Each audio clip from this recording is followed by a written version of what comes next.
Subscribe to Shakir Abidi Official.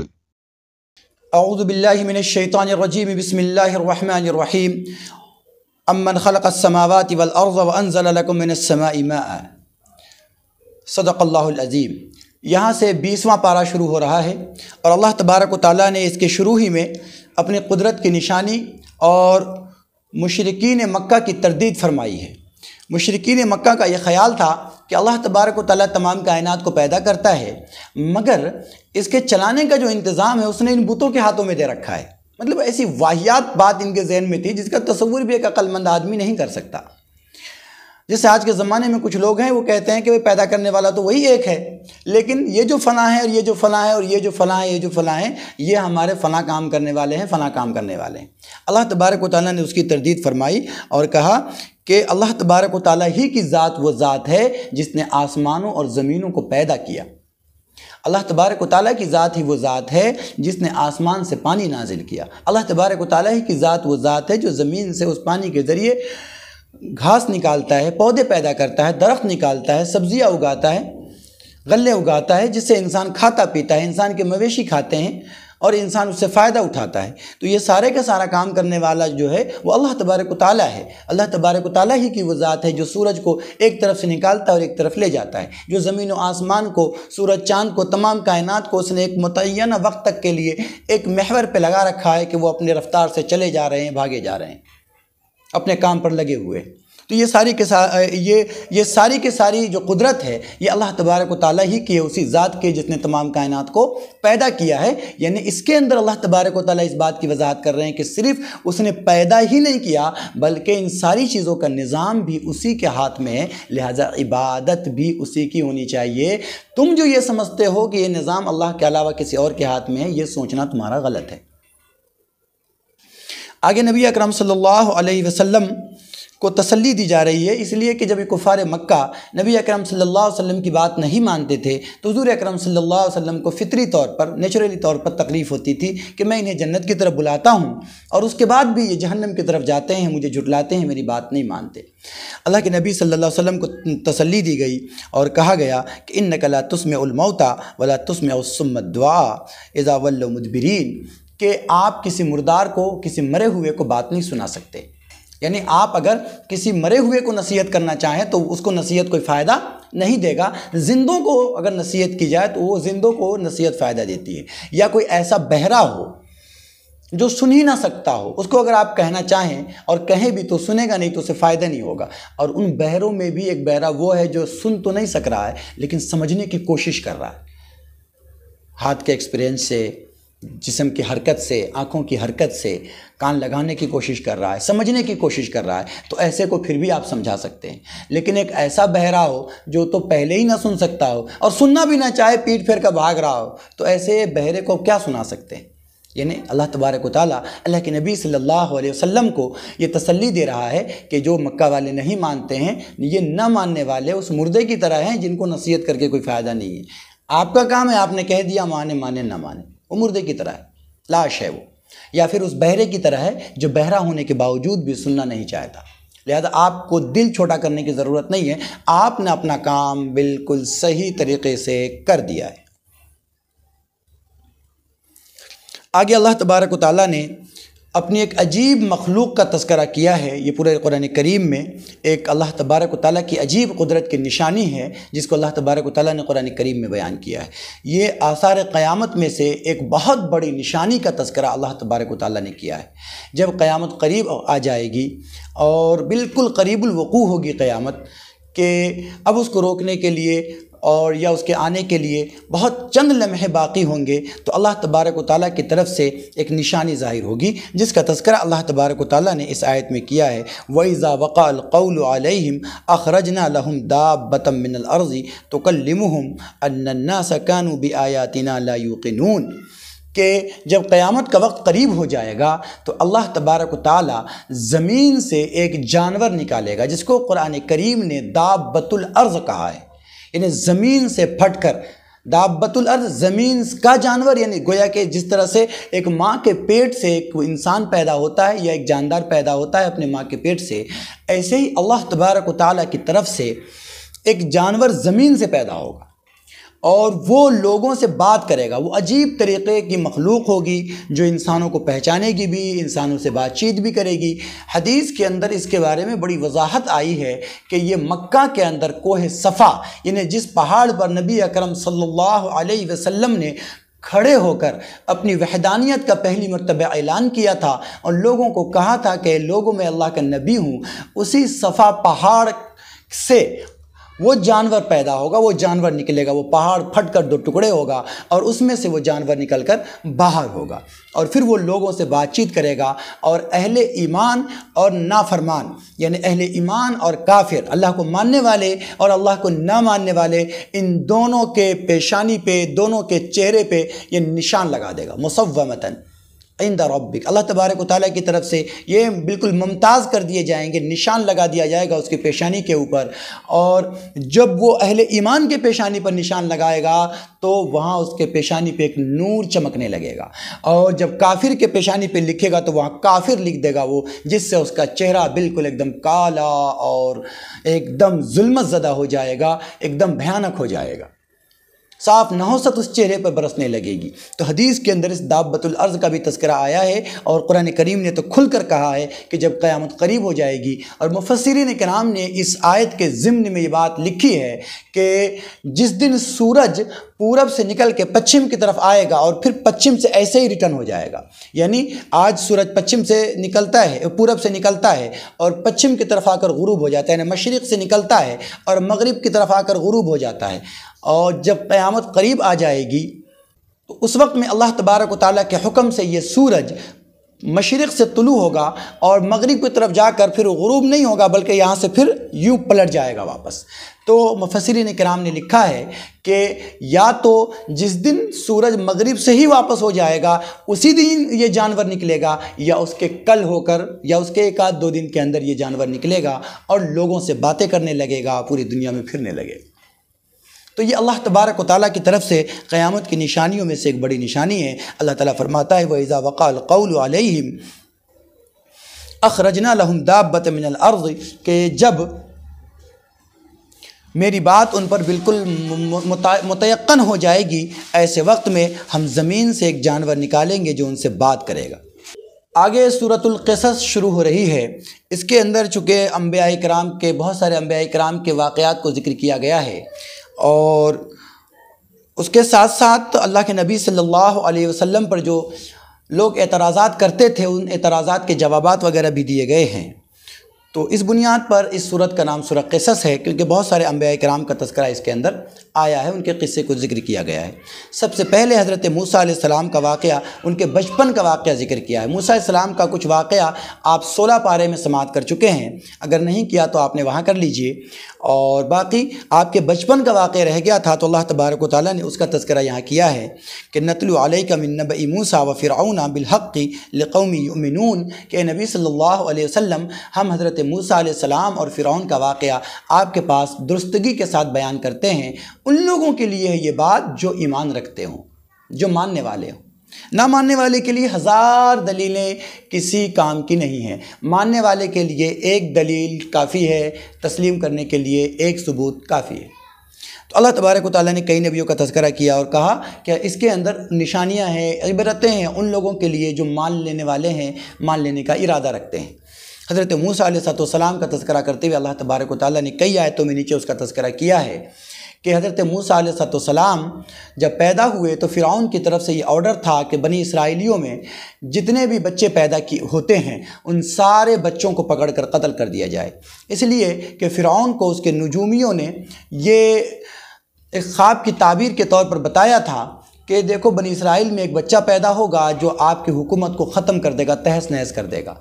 تو اس نے یہ حکم جاری کر رکھا تھا کہ بنی اسرائیلیوں میں جو بچہ بھی پیدا ہو اس کو قتل کر دیا جائے، بچیوں کو چھوڑ دیا جائے اور بچوں کو قتل کر دیا جائے۔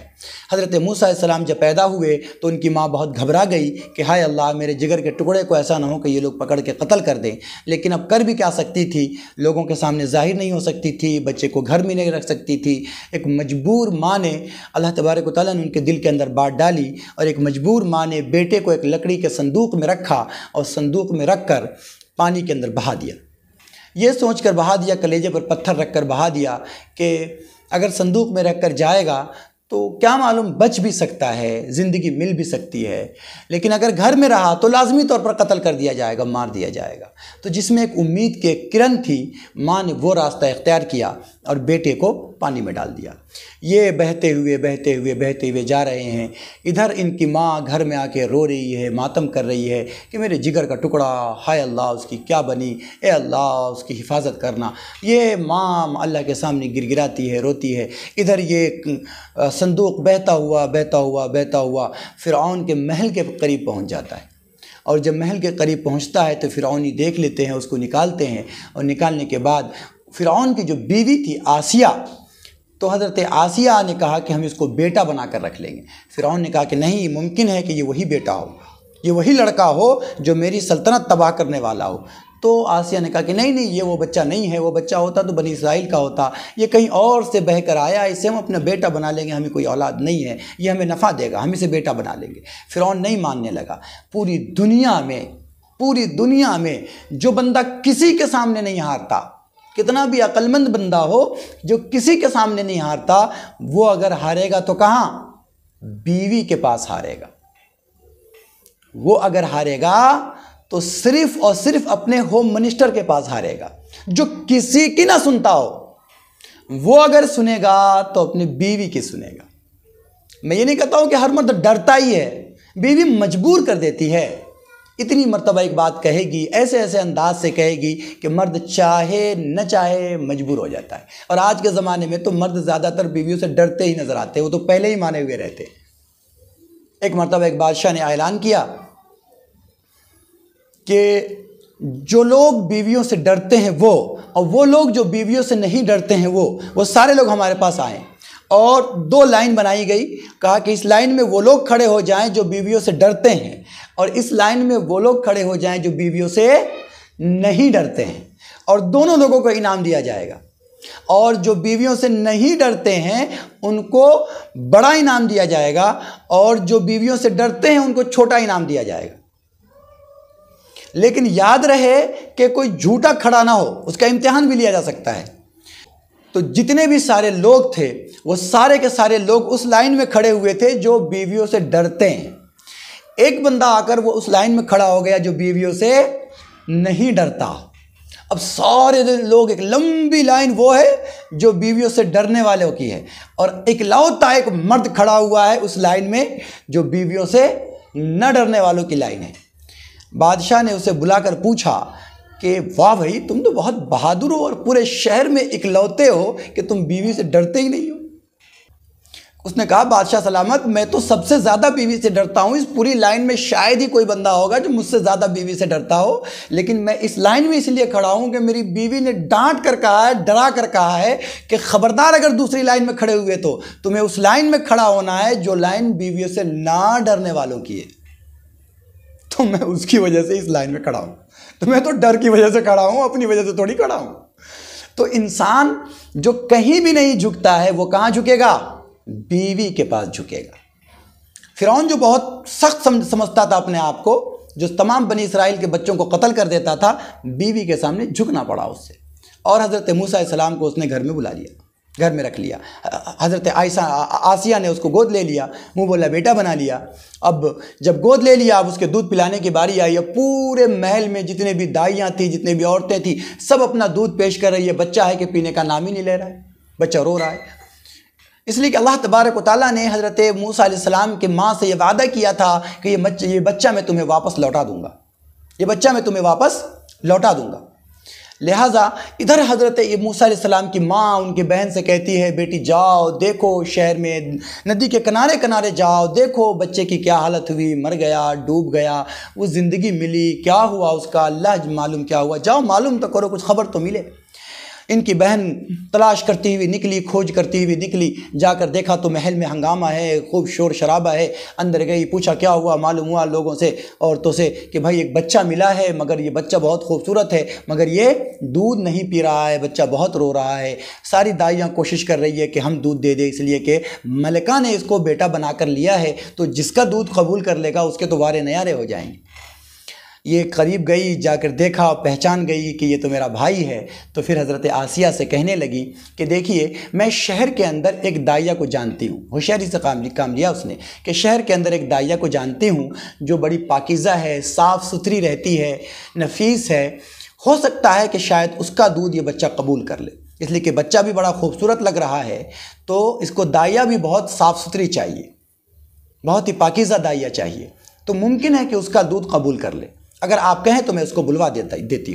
لا دیتی ہوں۔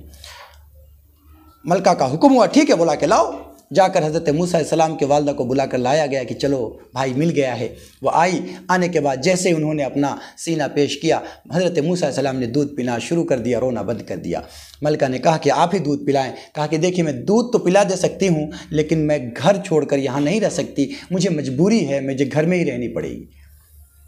تو اس نے کہا کہ ٹھیک ہے، اگر ایسی بات ہے تو بچے کو لے جاؤ اور اپنے گھر میں دودھ پلاؤ اور ہم تم کو اس کی اجرت دے دیا کریں گے۔ اس طریقے سے اللہ تبارک و تعالیٰ نے حضرت موسیٰ علیہ السلام کو واپس کر دیا ان کے ماں کے پاس، اور اللہ تبارک و تعالیٰ نے ان کی ماں کی آنکھیں ٹھنڈی کر دی۔ اس کا تذکرہ اللہ تبارک و تعالیٰ نے اس آیت میں کیا ہے۔ آگے حضرت موسیٰ علیہ السلام کے واقعے ہی کے تذکرے میں اللہ تبارک و تعالیٰ نے یہ بھی کہا ہے کہ جب موسیٰ علیہ السلام جوان ہو گئے اور دیکھتے تھے کہ یہ فرعونی لوگ یہ ظلم کرتے ہیں بنی اسرائیلیوں پہ، جو حضرت موسیٰ علیہ السلام کے قوم کے والے لوگ ہیں ان پر ظلم کرتے ہیں، تو ان کا دل کڑتا تھا۔ ایسے ہی ایک مرتبہ صبح ایک مرتبہ واکنگ کو جا رہے تھے، چہل قدمی کو جا رہے تھے، تو دیکھا کہ ایک فرعونی اور ایک ان کے قبیلے کا یعنی بنی اسرائیلی آپس میں لڑ رہا ہے، اور بنی اسرائیلی نے جب دیکھا حضرت موسیٰ علیہ السلام کو تو پکار کے کہا کہ موسیٰ مدد کرو مدد کرو مدد کرو، یہ مجھے مار رہا ہے، کیونکہ ان لوگوں کے دماغ میں یہ بات تھی کہ موسیٰ علیہ السلام کمزوروں کی مدد کرتے ہیں۔ تو وہ آئے حضرت موسیٰ علیہ السلام، اور جو فرعونی تھا اس کو ایک مکہ مارے، تو جیسے ہی ایک مکہ مارے تو نبی کا ہاتھ تھا وہ مکہ لگتے ہی فٹ ہو گیا، مر گیا۔ اب حضرت موسیٰ علیہ السلام نے کہا کہ پروردگار عالم یہ تو شیطانی عمل ہو گیا، یہ کیا ہو گیا؟ میں نے تو یہ ارادہ نہیں کیا تھا کہ میں اس کو جان سے مار دوں، لیکن بہرحال اس آدمی کو منع کر دیا کہ کسی کو کہنا نہیں، اللہ تعالیٰ سے میں توبہ کرتا ہوں۔ بات ختم ہو گئی، لیکن فرعون کا یہ خاص آدمی تھا جس کو حضرت موسیٰ علیہ السلام نے مکہ مارا تھا اور مر گیا تھا وہ۔ اب وہ کھوجی شروع ہو گئی کہ کس نے اس کو مارا ہے، اس کو پکڑا جائے، اس کو قتل کیا جائے۔ اب یہ ادھر ایک تو کھوج شروع ہے، ادھر کسی کو معلوم نہیں، موسیٰ علیہ السلام جانتے ہیں اور وہ بنی اسرائیلی ہے وہ جانتا ہے۔ ایسے ہی موسیٰ علیہ السلام ایک دن اور اسی راستے سے گزر رہے ہیں تو وہی بنی اسرائیلی ایک اور فرعونی سے لڑ رہا ہے۔ موسیٰ علیہ السلام کو دیکھ کر پھر اس نے مدد کے لیے پکارا، تو موسیٰ علیہ السلام کو لگا کہ یہی کمبخت کل 2-4 دن پہلے بھی لڑ رہا تھا اور آج بھی یہی لڑ رہا ہے، اس کا مطلب ہے کہ یہی بدماش ہے۔ اس سے یہ اندازہ ہوتا ہے کہ اگر ایک آدمی کی لڑائی ایک سے ہو گئی، پھر دوسرے آدمی کی لڑائی اسی سے ہوئی، پھر تیسرے آدمی کی لڑائی اسی سے ہوئی، تو اس کا مطلب ہے کہ یہ ایک آدمی ہے جس کی لڑائی دونوں تینوں سے ہوئی ہے، یہ آدمی زیادہ بدماش ہے، شرارت اس کی ہوگی۔ یعنی میں ہوں، میری لڑائی اگر آپ سے بھی ہو گئی، اس سے بھی ہو گئی، اس سے بھی ہو گئی، 3 آدمی سے میری لڑائی ہو گئی اور آپ تینوں کی صرف مجھے سے لڑائی ہوئی، تو اس کا کیا مطلب ہوا کہ میں تینوں آدمی کے خلاف ہوں۔ یہ 3 آدمی ایک دم سے غلط تو نہیں ہو سکتے، کبھی کبھی ہو سکتا ہے ایسا ہو، لیکن زیادہ تر ایسا ہوتا ہے کہ یہ بندہ جو کئی لوگوں سے لڑ رہا ہے اس کی غلطی نکلتی ہے عموماً۔ تو حضرت موسیٰ علیہ السلام نے اسے کہا کہ تو ہی بدماش ہے، لیکن پھر بھی سوچا کہ کم سے کم اس فرعونی کو ڈانٹ ڈپٹ دوں گا، ماروں گا نہیں۔ یہ بولتے ہوئے جیسے ہی اس کی طرف بڑھے تو وہ کہنے لگا، اچھا موسیٰ علیہ السلام آپ تو زمین کے اندر طاقتور بننا چاہتے ہیں، کل جس طرح آپ نے اس دن فرعونی کو جان سے مار دیا تھا، آج مجھے مارنے کا ارادہ رکھتے ہیں۔ اتنا کہنا تھا کہ وہ جو دوسرا فرعونی تھا وہ سن لیا، اس نے جا کر فرعون سے کہا کہ بھائی تمہارے خاص آدمی کو جو جس نے مارا ہے وہ کوئی اور نہیں، موسیٰ علیہ السلام ہے۔ اب ان لوگوں نے مشورہ شروع کر دیا کہ موسیٰ علیہ السلام کو پھانسی دے دی جائے، قتل کر دیا جائے۔ ان میں سے ایک نیک بندہ تھا، وہ بھاگتا ہوا آیا اور آنے کے بعد موسیٰ علیہ السلام سے کہا کہ اے موسیٰ آپ یہاں سے نکل کر بھاگ کھڑے ہوئیے کیونکہ یہ لوگ آپ کو قتل کر دینا چاہتے ہیں۔ حضرت موسیٰ علیہ السلام شہر چھوڑ کر باہر کی طرف نکل گئے۔ اس کا تذکرہ اللہ تبارک و تعالیٰ نے یہاں کیا ہے۔ آگے جب حضرت موسیٰ علیہ السلام مصر سے آگے چلے گئے، نکل کر باہر چلے گئے، اب آج کے زمانے میں گھر چھوڑ دینا بہت آسان ہے، بہت آسان ہے۔ آدمی نکلے گا، کہیں ہوٹل میں جا کے ٹھہر جائے گا، روم کرائے پر لے لے گا۔ بہت آسان ہے کسی جوان کے لیے گھر کا چھوڑ دینا، ذمہ داریوں سے پلہ جھٹک دینا، اپنا کمانا کھانا کہیں بھی چلا جانا، نوکری کر لینا۔ اس زمانے میں گھر چھوڑ دینا سب سے بڑی مصیبت تھی۔ کوئی آپ کو نوکری نہیں دے گا، کوئی آپ کو جانتا پہچانتا نہیں ہے، کہیں ٹھہرنے کی کوئی جگہ نہیں ہے، کھانے پینے کا کوئی نظم نہیں ہے، کوئی ہوٹل نہیں ہے۔ تو اس زمانے میں گھر چھوڑنا سب سے بڑی مصیبت کی بات تھی، لیکن موسیٰ علیہ السلام گھر چھوڑ کر آ چکے تھے، دوسرا کوئی راستہ نہیں تھا۔ وہاں سے آگے آئے تو مدین جہاں حضرت شعیب علیہ السلام نبی تھے وہاں آئے، اور آنے کے بعد ایک جگہ پہ بھی کھڑے ہوئے تھے، شام کا وقت ہونے والا تھا کہ دیکھا کہ بہت سارے لوگ اپنی بکریوں کو لے کر آئے، اور دو اس کے اندر بچیاں بھی تھیں، دو لڑکیاں بھی تھیں جو اپنی بکریوں کو لے کر آئی تھی چراتی ہوئی۔ اب کنویں سے پانی نکالنا تھا تو جتنے بھی گاؤں کے لوگ تھے وہ کنویں کے اوپر سے پتھر کو ہٹاتے تھے، نکالتے تھے اور پانی پلاتے تھے۔ یہ دونوں لڑکیاں اپنے بکری کو روک کر کھڑی تھی، پانی نہیں پلا رہی تھی۔ حضرت موسیٰ علیہ السلام نے جا کر پوچھا کہ تم لوگ اپنی بکریوں کو کیوں نہیں پلا رہے؟ جو بعد میں آ رہے ہیں وہ پلا رہے، تم کیوں نہیں پلا رہے؟ تو انہوں نے کہا کہ اصل میں ہم لوگ عورتیں ہیں، ہم لوگ لڑکیاں ہیں، اور ہم اس پتھر کو نہیں ہٹا سکتے، لہٰذا جن کے پاس طاقت ہے، مرد ہے، وہ پہلے ہٹا کر پانی پلا لیتے ہیں، بعد میں ہمیں موقع ملے گا تو ہم پانی پلائیں گے۔ پوچھا تمہارے گھر میں کوئی نہیں ہے؟ کہا نہیں، ہمارے والد صاحب ہیں لیکن وہ بوڑھے ہیں، ضعیف ہیں، کوئی دوسرا مرد نہیں ہے، اس بنیاد پر ہم پہلے نہیں پلا سکتے اور ہمارے والد صاحب یہاں آ نہیں سکتے۔ موسیٰ علیہ السلام نے مدد کے طور پر پتھر ہٹایا اور پانی نکال کر دونوں بچیوں کے، دونوں لڑکیوں کے بکریوں کو پلا دیا۔ یہ لڑکیاں گھر واپس چلی گئی۔ جب وقت سے پہلے گھر واپس گئی تو حضرت شعیب علیہ السلام نے پوچھا کہ کیا بات ہے بیٹا، آج آپ پہلے گھر آ گئیں، کوئی خاص وجہ؟ کہنے لگے ہاں ابو جان، ایک اجنبی آج آیا ہوا تھا، اس نے ہمیں دیکھا اور پوچھا، اور ہماری حالت جاننے کے بعد اس نے اکیلے پتھر ہٹایا اور پھر پتھر ہٹا کر اس نے ہماری بکریوں کو پانی پلا دیا، ہماری مدد کر دی، اس لیے آج ہم پہلے ہی گھر واپس آ گئی ہیں۔ ادھر حضرت موسیٰ علیہ السلام پانی پلانے کے بعد جا کر ایک درخت کے نیچے بیٹھ گئے اور دعا پڑھنے لگے کہ پروردگار عالم، آپ ہمارے پاس جو بھی نعمت بھیج دیں میں اس کا محتاج ہوں۔ رب انی لما انزلت الی من خیر فقیر، اے پروردگار عالم، آپ جو بھی انعام ہمارے پاس بھیج دیں، جو ہماری ضرورت کے تکمیل کے لیے راستہ پیدا کر دیں، اے اللہ حقیقت میں بہت اس کا محتاج ہوں، اب رات ہونے کو ہے، میں کہاں جاؤں گا۔ ادھر یہ دعا پڑھ کر ایک پیڑ کے نیچے بیٹھے، ادھر حضرت شعیب علیہ السلام سمجھ گئے کہ جس بندے نے میرے بچیوں کی مدد کی ہے وہ بندہ یہاں پر اجنبی ہے، یہاں کا نہیں ہے، اس لیے کہ یہاں کے لوگوں میں سے کبھی کسی نے ہماری بچیوں کی مدد نہیں کی، تو آج اگر کسی نے مدد کی ہے تو وہ اجنبی ہے۔ ہمیں معلوم کرنا چاہیے کہ وہ اجنبی ہے کون، کیا اس کو بھی مدد کی ضرورت ہے؟ تو ایک بچی کو بھیجا کہ جاؤ بیٹا اسے بلا کر لاؤ۔ وہ بچی شرماتی ہوئی آئی، تمشی علی الاستحیاء، وہ بچی شرماتی ہوئی، دوہری ہوئی تھی، چلتی ہوئی آئی، اور آنے کے بعد حضرت موسیٰ علیہ السلام سے کہا کہ میرے والد صاحب آپ کو بلاتے ہیں، آپ نے جو ہماری بکریوں کو پانی پلا دیا ہے، ہماری مدد کی ہے، میرے والد صاحب بہت خوش ہو گئے ہیں، ہمارے والد صاحب نیک آدمی ہیں، آپ کو بلا رہے ہیں تاکہ آپ کو اس کا بدلہ دیں، آپ کو اس کی اجرت دے دیں۔ حضرت موسیٰ علیہ السلام سمجھ گئے کہ اللہ تبارک و تعالیٰ کی طرف سے ٹھکانہ مل رہا ہے، رہنے کی جگہ ہاتھ آ رہی ہے، تو بچی سے کہا کہ ٹھیک ہے تم پیچھے پیچھے چلو، مجھے راستہ دکھاتی چلو، میں آگے آگے چلتا ہوں۔ حضرت موسیٰ علیہ السلام آگے آگے چلتے رہے، پیچھے پیچھے وہ بچی چلتی رہی۔ گھر جب پہنچے، جب دونوں طرف سے بات چیت ہوئی تو حضرت شعیب علیہ السلام نے بتایا کہ آپ ظالموں کے حدود سے باہر آ چکے، اس کے بارڈر سے باہر آ چکے، اب آپ کو گھبرانے کی کوئی ضرورت نہیں ہے، آپ یہیں رہیے، اب جب تک رہنا چاہے، جب جانا چاہیں جا سکتے ہیں۔ لیکن بچیوں میں سے ایک نے مشورہ دیا والد صاحب کو کہ ابو جان، یہ آدمی طاقتور بھی ہے اور امانت دار بھی ہے، اگر یہ آدمی اجرت پر، مزدوری پر ہمارے گھر رہنا چاہے تو اس کو رکھ لینا چاہیے۔ والد صاحب نے پوچھا کہ بیٹا تمہیں کیسے معلوم؟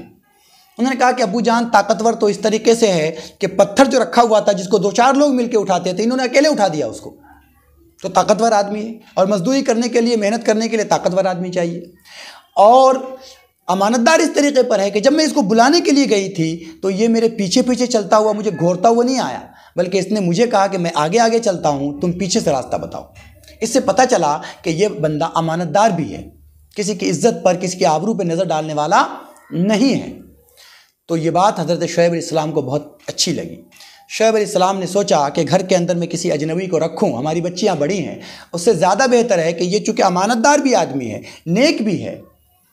اس کی نظر بھی پاکیزہ ہے، تو کیوں نہ اپنی ایک بچی کا نکاح اس سے کر دیا جائے۔ تو حضرت موسیٰ علیہ السلام سے وہ کہنے لگے کہ دیکھو، اگر تم چاہو تو میں تم سے اپنی دونوں بچیوں میں سے ایک کا نکاح کرنے کو تیار ہوں، لیکن شرط یہ ہے کہ مہر کے طور پر تم 8 سال یا 10 سال ہماری بکریاں چراؤ گے۔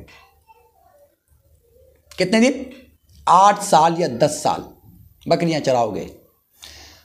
حضرت موسیٰ علیہ السلام نے سمجھا کہ شاید اللہ تبارک و تعالیٰ کا یہی حکم ہے، اسی لیے اللہ نے مجھے یہاں پہنچایا ہے، تو کہا کہ ٹھیک ہے، میں 8 سال پوری کروں مدت، 8 سال آپ کی بکری چراؤں یا 10 سال چراؤں، یہ میرے اوپر ہے، لیکن 8 سال کی مدت تو فکس ہے ہمارے درمیان۔ اس طریقے سے اللہ تبارک و تعالیٰ نے حضرت موسیٰ علیہ السلام کو حضرت شعیب علیہ السلام کے یہاں ٹھکانہ دے دیا اور ان کے لڑکی سے آپ کی شادی ہو گئی۔ یہاں پر رک کر ایک بات سمجھ لینے کی ہے کہ اگر کوئی لڑکا نیک ہو، صالح ہو، تو لڑکی والے کو یہ انتظار نہیں کرنا چاہیے۔ ہمارے سوسائٹی معاشرے میں عموماً اگر لڑکی والے کی طرف سے رشتہ بھیجا جاتا ہے تو لوگ اس کو برا سمجھتے ہیں۔ نہیں، اگر لڑکا نیک ہو، متقی ہو، پرہیزگار ہو، دیندار ہو، تو لڑکی والے کو چاہیے کہ وہ ایسا رشتہ مانگ لے۔ یہ سنت نبی ہے۔ اس کے بعد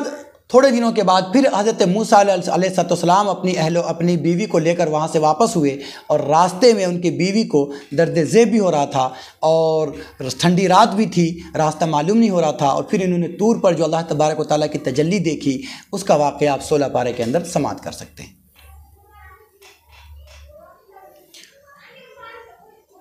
آگے اللہ تبارک و تعالیٰ نے نبی اکرم صلی اللہ علیہ وسلم کے نبوت کے دلیل کے طور پر ایک آیت ذکر کی ہے، ایک بات بتائی ہے کہ وَمَا كُنْتَ بِجَانِبِ الْغَرَبِيِّ إِذْ غَزَيْنَا إِلَى مُوسَى الْأَمْرَ وَمَا كُنْتَ مِنَ الشَّاهِدِينَ کہ موسیٰ علیہ السلام کے بارے میں جو کچھ بھی ہم نے آپ کو بتایا ہے اس وقت آپ موجود نہیں تھے،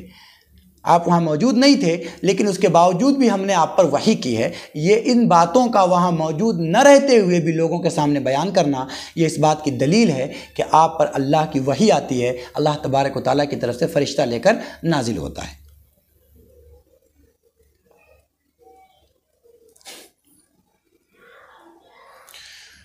آگے اللہ تبارک و تعالیٰ نے ایک بات کا اور تذکرہ کیا ہے کہ یہ تو جو آپ باتیں لوگوں کو بتا رہے ہیں، یہ باتیں آپ کے لیے اس بات کی دلیل تو ہے کہ آپ نبی ہیں، لیکن اس سے پھر لوگوں کو یہ دھوکہ نہ ہو جائے کہ سارا کا سارا معاملہ آپ کے ہاتھوں میں دے دیا گیا ہے،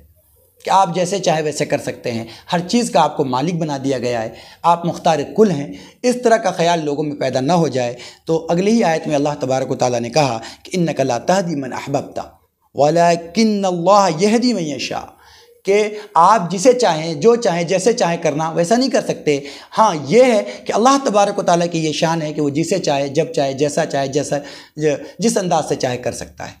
یہ آیت خاص طور سے نبی اکرم صلی اللہ علیہ وسلم کے چچا حضرت ابو طالب کے حوالے سے نازل ہوئی کہ حضرت ابو طالب کے بارے میں حضور صلی اللہ علیہ وسلم چاہتے تھے کہ وہ ایمان قبول کر لیں، اس لیے کہ وہ آپ کے چچا تھے اور آپ کے ساتھ ان کا معاملہ بڑا احسان کا تھا، بڑی شفقتوں والا تھا۔ حضور چاہتے تھے کہ کسی طرح یہ ایمان لے آئے تاکہ کل قیامت میں ان کی مغفرت ہو سکے۔ یہاں تک کہ نبی اکرم صلی اللہ علیہ وسلم نے یہ بھی کہا کہ چچا جان آپ میرے کان میں یہ کہہ دیجئے کہ لا الہ الا اللہ، کل قیامت میں آپ کے ایمان کی گواہی میں دے دوں گا۔ لیکن چچا پھر بھی نہیں مانے۔ اللہ تبارک و تعالیٰ نے قرآن کریم کی یہ آیت نازل فرمائی کہ آپ جسے چاہے اس کو ہدایت نہیں دے سکتے۔ آگے اللہ تبارک و تعالیٰ نے موسیٰ علیہ السلام کے قوم کے ایک آدمی قارون کا تذکرہ کیا ہے کہ قارون کے پاس بہت سارا خزانہ تھا۔ جب یہ باہر نکلتا تھا تو یہ ان خزانوں کی چابیوں کو اونٹوں پر لوڈ کر کے لے جاتا تھا، لیکن جب اس نے نافرمانی کی تو اللہ تبارک و تعالیٰ کی طرف سے عذاب آیا اور اس لیے اپنے خزانے کے ساتھ زمین کے اندر دھسا دیا گیا۔ اس سے یہ سمجھنا چاہیے کہ اللہ تبارک و تعالیٰ اگر کوئی نعمت دے تو انسان کو اترانا نہیں چاہیے، بلکہ کوشش یہ کرنی چاہیے کہ اس نعمت کا شکریہ ادا کرے۔ آگے سورہ عنکبوت شروع ہو رہی ہے۔ عنکبوت کے معنی مکری کے آتے ہیں۔ اس کے اندر چونکہ مکریوں کے جالے کا تذکرہ ہے اور کفار کے کاموں کو، ان کے نیکیوں کو، ان کے تدبیروں کو اللہ تبارک و تعالیٰ نے مکری کے جال کے برابر کہا ہے، بلکہ اس سے بھی گیا گزرا کہا ہے۔ اس بنیاد پر اس سورت کا نام سورہ عنکبوت ہے، اور چونکہ یہ مکی سورت ہے تو مکی سورت میں زیادہ تر اللہ تبارک و تعالیٰ کی وحدانیت کا تذکرہ رہتا ہے، شرک کی نفی رہتی ہے، نبوت اور رسالت کے دلائل رہتے ہیں، وہی چیزیں یہاں ذکر کی گئی۔ یہاں اس میں سب سے پہلے اہل ایمان سے یہ کہا گیا ہے کہ دیکھو مکہ کے اندر یہ لوگ کافر لوگ نہیں مانتے ہیں، نہ مانے کوئی فرق نہیں پڑتا، لیکن اتنی بات یاد رکھیں کہ اگر ان کی طرف سے آپ کو تکلیف پہنچتی ہے تو آپ کو دل چھوٹا نہیں کرنا ہے۔ اس لیے نہیں چھوٹا کرنا ہے کہ اس سے پہلے بھی جو امتیں گزری ہیں ہم نے ان کی آزمائش کی ہے۔ اہل ایمان کو جو ہم نعمتیں دینے والے ہیں تو ہم کیا لوگ یہ سمجھیں کہ ہم بنا کسی آزمائش کے ان کو جنت دے دیں گے؟ جنت اتنی آسان نہیں ہے۔ احسب الناس ان یترکوا ان یقولوا آمنا وهم لا یفتنون، کیا لوگ یہ سمجھتے ہیں کہ بس وہ لا الہ الا اللہ کہہ دیں گے اور وہ چھوٹ جائیں گے اور ہم ان کی آزمائش نہیں کریں گے؟ نہیں، ہم ضرور ان کی آزمائش کریں گے، ہم ان کو آزمائیں گے کہ وہ ہماری جنت کے لائق ہیں یا نہیں۔ اس کے ساتھ ہی اللہ تبارک و تعالیٰ نے والدین کے ساتھ نیکی کرنے کا حکم دیا ہے، والدین کے ساتھ حسن سلوک کا حکم دیا ہے، لیکن ساتھ میں یہ بھی کہہ دیا کہ وَإِن جَاهَدَاكَ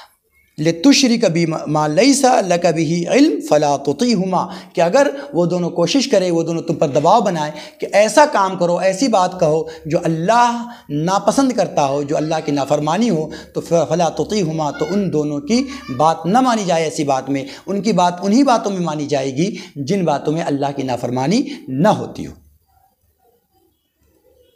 آگے اللہ تبارک و تعالیٰ نے ایک بات اور کہہ دی ہے کہ دیکھو یہاں جس کو ماننا ہے مان لے اور جس کو نہ ماننا ہے نہ مانے، لیکن یاد رکھے اگر کوئی آج نہیں مانتا تو کل قیامت میں وہ اپنا بوجھ خود اٹھائے گا۔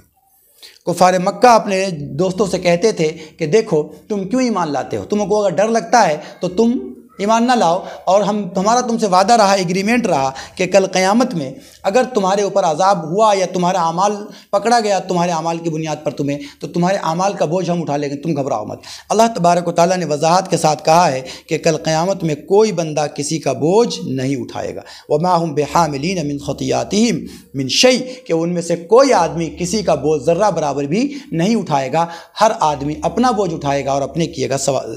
جواب دے گا، اپنے کیے کی جزا و سزا اس کے ساتھ ہوگی۔